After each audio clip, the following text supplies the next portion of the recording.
Today we're going to get straight into it and talk about putting. There are two factors that control putting. They are distance control and direction control. Obviously, golfers I see on a daily basis, they have troubles hitting their putts on line. That's a direction control factor. Golfers I also see, often the same golfers, have problems controlling the distance of their putts and tend to three-putt quite a lot. That is a distance control factor.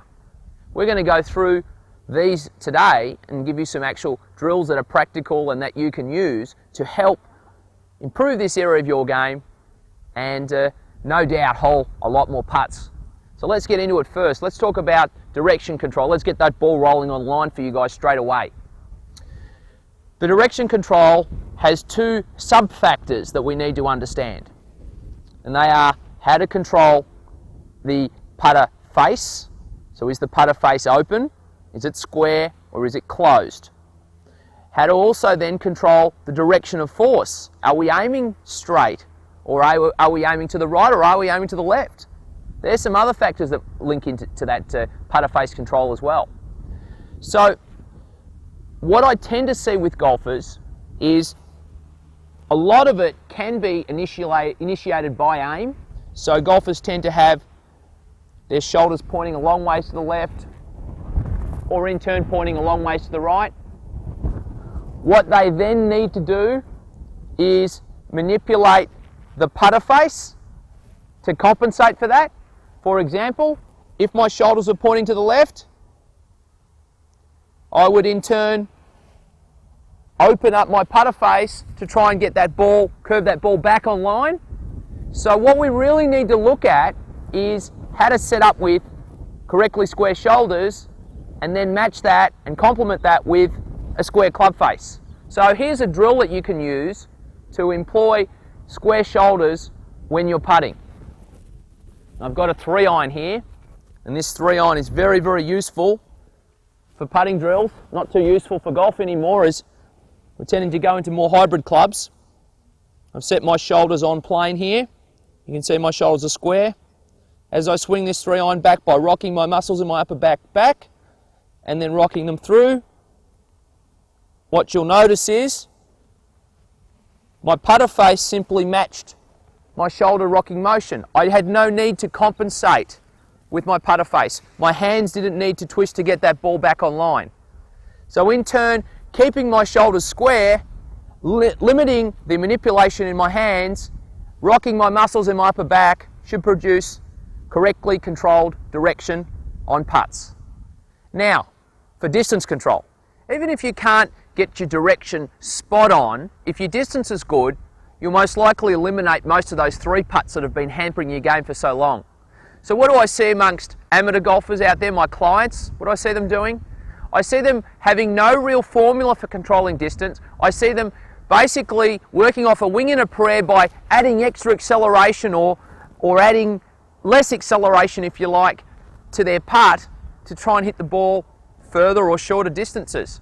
Now, what I'm going to show you today is a more orthodox distance control technique and a drill to follow that will help you. Yes, there are golfers in history such as Jack Nicklaus and co that had a different type of technique for controlling distance, but this will help the majority of golfers that are struggling, and this is what I recommend you employ first before you do any other methods. The putter is designed to evenly and smoothly create a natural acceleration as it swings. Now, what a lot of golfers obviously don't do is allow this to happen. So what we have to understand is the muscles in the upper back, the latissimus dorsi, and our shoulders need to be able to control this distance through a rocking motion. And this smooth, even rocking motion will power the arms to power the putter and obviously transfer that same amount of power to the ball.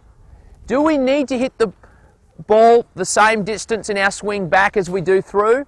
Not really, because there is a collision between the golf ball and the club, so you won't exactly get that same distance follow through that myth of pop golf instruction says you will, but you should get at least some form of a follow through the release of the putter. So here's the drill that I'm going to show you that will help you employ the correct distance control. We've got 3 balls set up here to 3 holes. We're going short to long. For a short putt, I'm going to employ an even, smooth, short rocking motion of my shoulders. And watch what this does to the ball. You'll see obviously the ball didn't go too far, but my release was even in both directions. Now for a medium putt, I'm going to employ a slightly bigger, but still even,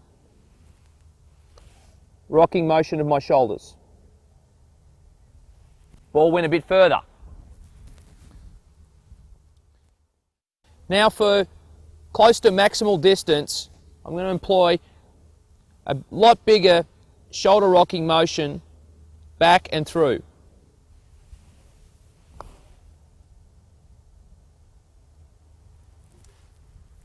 As you can see, that ball certainly rolled a lot further and pretty much an even reference to my middle and short ball.